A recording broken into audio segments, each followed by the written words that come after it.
si General Camilo Casculan. Napakagaling po yan na opisyal ng PNP. Kaya kahapon nagtungo siya roon, may interview sana natin. Subalit talagang busy ang ating PNP chief, no? Nandiyan ba si PNP chief? Ayan si General Camilo Casculan. Tabayan na natin, baka ma-interview natin ngayon si General Casculan. Ito, 5.6 billion. Grabing pinsala yan, ano? Nandiyan na si General Casculan. Okay, terbihingan natin. Magandang hapon po, General Camilo Casculan, sir. Si Kamar Batigas po ito sa DWBL at Latigo News TV Worldwide. Yes, Mar. Magandang hapon sa iyo at sa lahat po na nakikinig. Opo, congratulations po at libu-libo pong nanonood sa atin ngayon at nakikinig. At kahapon nga ay nagtungo kayo sa Kabikulan at ang resulta pala ng inyong inspeksyon kamusta pong resulta? Ayon din sa ating nakuhang datos ay 5.6 billion ang pinsala sa mga infrastruktura at mga agrikultura diyan sa Bicol Region General Camilo Casculan, sir. Paki-update yung nga po kami at marami pong nanonood sa atin ngayon. Yes, Mar. Tulad nga po ng sinabi na marami po talaga ang nasira sa Albay, ano? Opo. Ang municipality po ng Nabua, sa taas po kasi kami sa chopper po, no? Opo. Nabua, Bato at pati ang Naga ay baha. Wow. No? Maraming agricultural products ang nasira. Opo. Tapos dito naman po sa Ginubatan, marami po ang bumagsak po ng mga boulders galing po sa bundok. Nako. Tapos pati Lahar po ay pumasok, kaya ngayon Naku. Kagsawa ruins ay nasira po actually. Naku. Kumbaga, hindi naman po nasira, kundi yung isang building, yung building po doon, lampas ulo siguro yung pasok ng Lahar. Naku Kaya po. parang medyo nalibing yung isang building doon sa yung building doon sa may Kagsawa ruins. Apektado Pero po okay pala. naman po yung Kagsawa ruins natin Okay dahil naman po. yung nga lang may mga bato-bato at saka mga lahar po na nandun ngayon. So, General Casculan, sir, matindi pala yung tourist destination natin dyan sa Kagsawa na yan. Mukhang matitigil po muna, sir, dahil sapagkat yung isang building pala dyan at tabunan na rin ng lahar. At syempre, kailangan dyan ang rehabilitation, General Casculan, sir. Yes. Actually, yung lahar po doon yung problema. Ang tulong naman po ng pulis sa atin po ay pumunta po tayo doon para malaman po kung anong kinakailangan po ng mga barangay sa komunidad po na naapektuhan. Meron po tayong mga 2 truck po ngayon galing ng Krame. Kahapon pa po, sa tingin ko po, umabot na po sa Bicol. Wow. Agarang ayuda lang po galing sa food bank ng PNP. Opo. Yan po yung tinatawag po nating agarang ayuda galing po sa food bank ng PNP. Meron din pong manggagaling na ayuda galing po sa mga ibang region tulad po ng Region 1 at ibang region na bibigay ng agarang ayuda, mga pagkain, mga damit para sa ating mga kababayan po sa Bicol at sa Albay.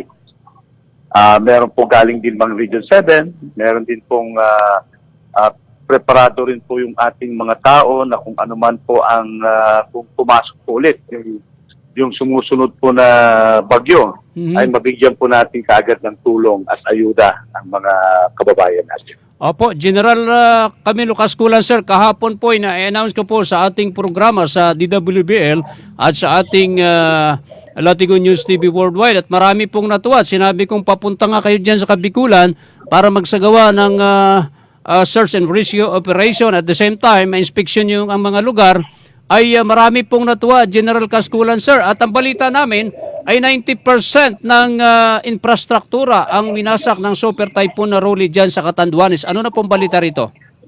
Yun po, yung nga unfortunately po, hindi po kami nakapunta sa Catanduanes dahil hapon na po yun at medyo malayo po ang Catanduanes. Pero ano pa man, pumunta po yung ating regional director doon sa Catanduanes kaninang umaga. Opo. At mabibigyan po tayo ng report ngayong hapon po pagkabalik po nila.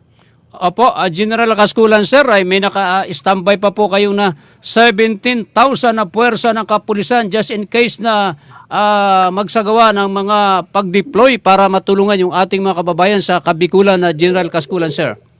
Yes po, yes ma'am. Lahat ng mga region ngayon Mhm.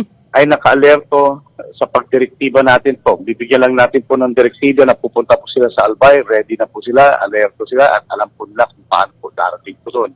Yung mga agarang ayuda po ay papunta na rin po sa manggaling po sa iba't ibang region. Ang tao po, according nga ho, nag-usap po kami ng regional director si General Bustamante po kahapon. Opo.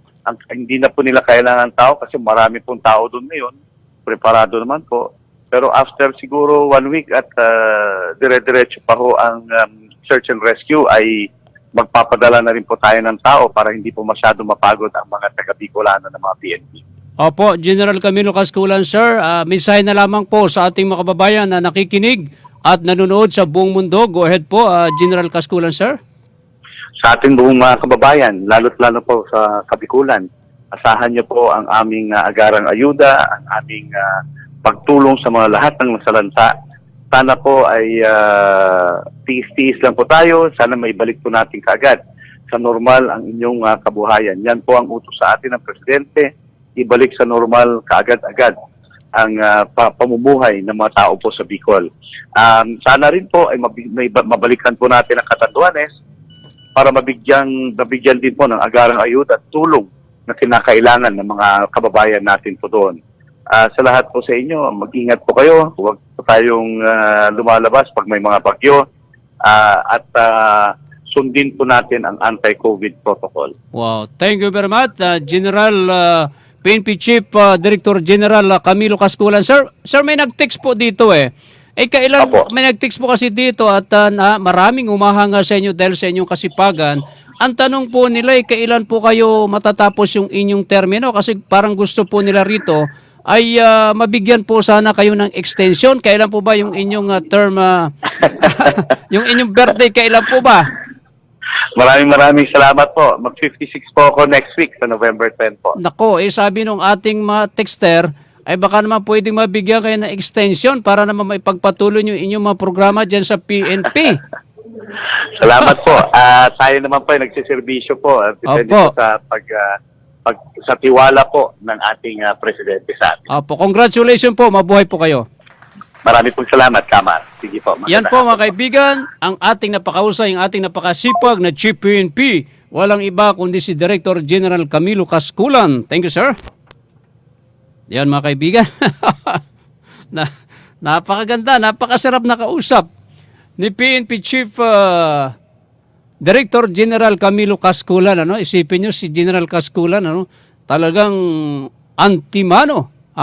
Pumunta roon sa Kabikulan, especially dyan sa Nagas, dyan sa Albay na yan, ay grabing pinsala dyan, At mabuhay ka, General Camilo Casculan, sir. Talagang sabi nga, yung nag-text sa atin, tinatanong kung kailan magre-retiro, next week na po pala, Sa ating mahal na Pangulong Rodrigo Duterte, sa iba naman yung mga nakaraang mga Chief PNP na bigyan nyo po ng extension ay napaka-iksi po ng 2 buwan na panunungkulan ni PNP Chief Camilo Casculan. Kung hindi po natin mabibigyan sana ng extension, siguro kahit 3 buwan, or 6 na buwan para naman maipakita niya ang kanyang kagalingan. At hindi lamang, naipakita niya na talaga, dangan nga lamang ay sa loob lamang ng 2 buwan ng kanyang panunungkulan as PNP Chief, marami po siyang mga pulis na nadisiplina at naglagay po siya ng mga karapat-dapat na mga opisyal ng PNP at ngayon wala po tayong nababalitaan.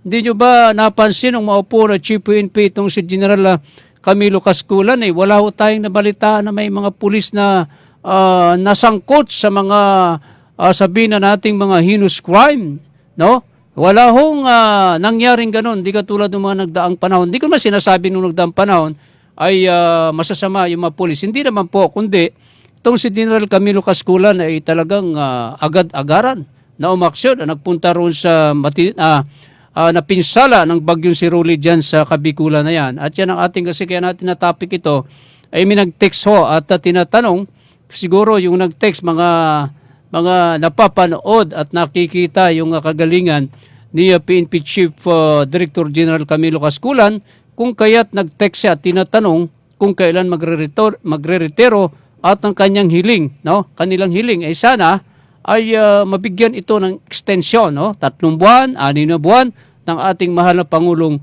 Rodrigo Duterte. Mabuhay ka, General Camilo Casculan, sir.